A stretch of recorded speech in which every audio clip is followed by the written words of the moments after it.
Hey guys, Kamikuno, and today I'm doing a review for the return episode of Young Justice, Season 2, Episode 8, called Satisfaction, which is a perfect title for this episode, especially if you saw that ending, which I actually screamed at my TV when I saw.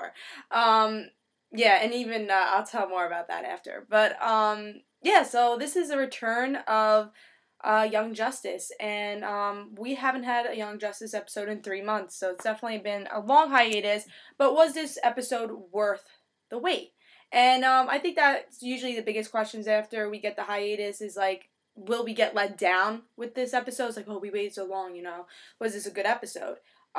Let's find out if it was. In this episode, it's a big Arrow family episode because we get to see Red Arrow, who I'm gonna have to call not Roy anymore because there's two Roys. But yes, we see Red Arrow and Roy, the real Roy, kind of meet up with each other and talk. And we get to see Roy's pretty upset. He's like, I've been gone for 8 years. Green Arrow didn't help at all. He grew a goatee, but that's pretty much it.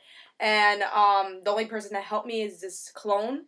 And he knows who did it, so it's Lex Luthor. So he goes off to get revenge from Lex Luthor because he lost his arm, he lost his life, and he's pretty upset about this. And Red Arrow and Green Arrow team up to try to help Roy and try to make Roy not do something he would regret.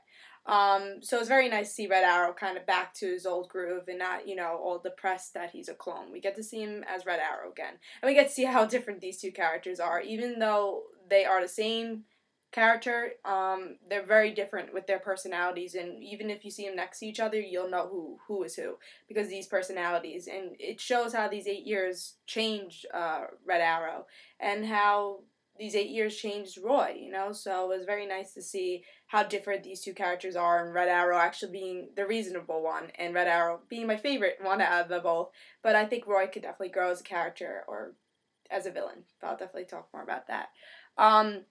Another thing that happened in this episode, as it is an Arrow family episode, is that Artemis died, quote unquote. If you saw last episode 3 months ago, Artemis died, which she didn't die. They said she died. That way she could go undercover with Aqualad. But everyone besides Nightwing, Kid Flash, and Aqualad think that she's dead. So everyone's mourning about her. We get to see in the caves of the Young Justice, manor, we get to see representations of the people who died, like holograms of them. We get to see Artemis, Jason Todd, which that definitely means that he died. We get to see Aqualad's girlfriend, and we get to see the original Blue Beetle.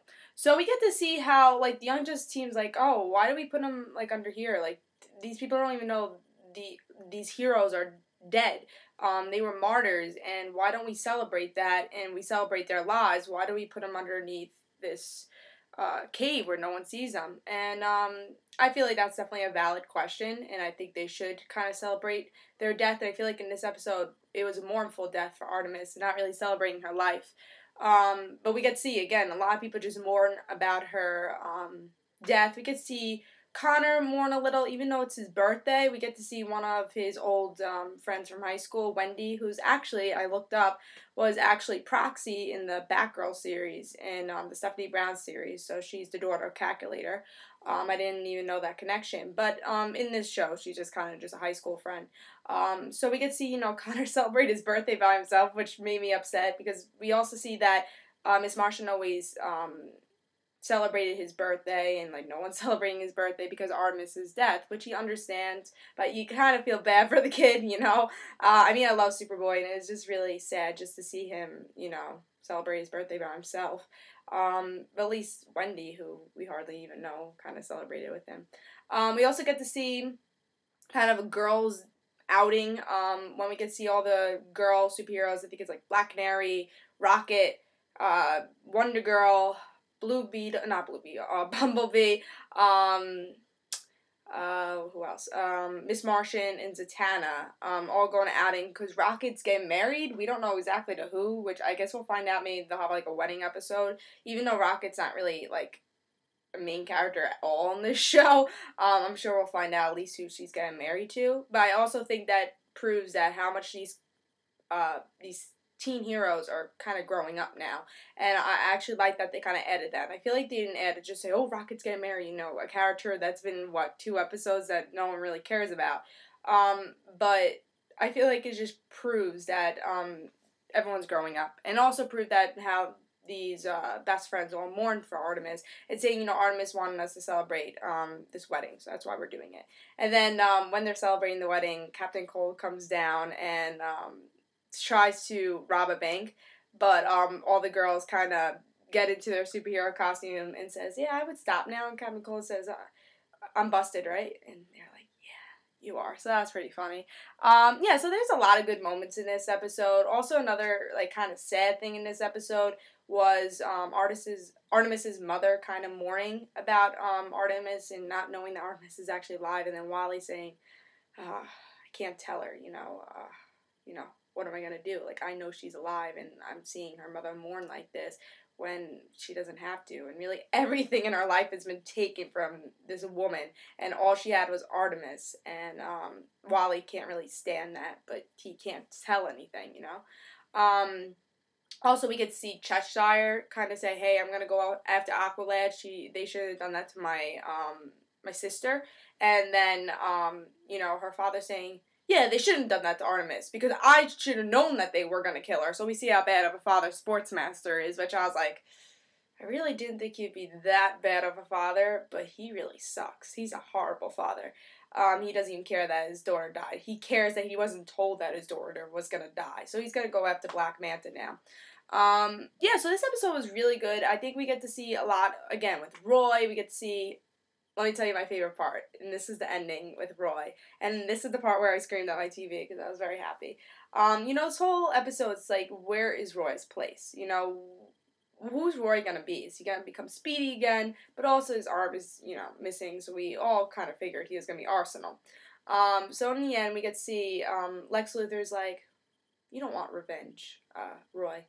You want satisfaction. So he gives this box, this little suitcase, and he gives this to Roy, and we don't know exactly what it is, and I was like, it's an arm. I figured it out. It's an arm. Satisfaction has to be an arm. It has to be the Arsenal arm. And when Red Arrow and Green Arrow X, what's in the box? What's your satisfaction? It's not going to be a living weapon. And you know what? I don't like the name Speedy. I'm going to call myself Arsenal. So that's when I screamed. I'm like, yes, I really wanted this, and I'm very happy to see him become Arsenal and maybe become more of a villain than a hero. And I'm very excited to see what he does next because I think he's going to be an interesting character to follow throughout this whole season.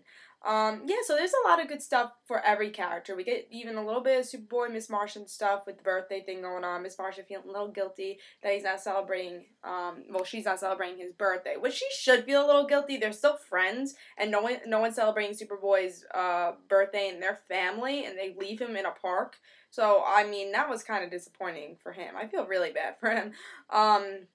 So we get to see a little bit of Miss Martian and Superboy. We get a lot with Roy and Red Arrow. We get to see how, good Red Arrow is actually going to become. And I hope we get to see more Red Arrow and Roy kind of conflict each other. And I think Roy's definitely not going to be a hero. I have a feeling he's definitely going to be a villain. So I was very excited that he was Arsenal. That was a great ending. And again, I screamed at my TV, and then my brother came in, and he says, what are you doing? This is a TV show. Why are you screaming? I'm like, Roy just became Arsenal! Come on! Yeah, so that was definitely that was my highlight of the episode. And, so there's a lot of great stuff. I love that they kind of mourn for Artemis. I do wish that Artemis was, in this episode, that we get to see her, go undercover, but I think they're gonna have to leave that to another episode. Maybe next episode we'll get to see that, because I did want to see Artemis. But again, I think that'll be more next episode, because that's going to be a full episode also to kind of see what's going on there. But definitely I enjoyed this episode. It was a very good episode for hiatus. It was worth the wait. And again, that's usually a question that you get with these hiatus episodes, and it was worth the wait. So I hope you guys enjoyed. I will have a review for the next episode. I love saying this. I will have a review for the next episode next week when it airs. I miss saying that. I do. I love that Young Justice has returned. And hopefully, it'll be a while until we get another hiatus. So I hope you guys enjoyed this Comic Uno. Guys, don't forget to follow me on Twitter for Comic Uno and Rand Situations. Hope you guys enjoyed, and tell me in the comments below what you thought about this episode. What do you thought about Roy? What do you thought about the whole Arsenal thing? What do you thought about, Red Arrow kind of being good again, kind of really redeeming himself? Even though he wasn't bad, he was just kind of depressed in the earlier seasons. But what do you think about Superboy celebrating his birthday by himself? And what do you think about the whole Artemis mourning thing, even though she's not dead and, no one else is telling the other heroes that she's not dead? And how long do you think that's going to last? So I hope you guys enjoyed. And remember, tell me in the comments below what you guys thought about this episode. Bye, guys. And I'll have a review next week for the next episode.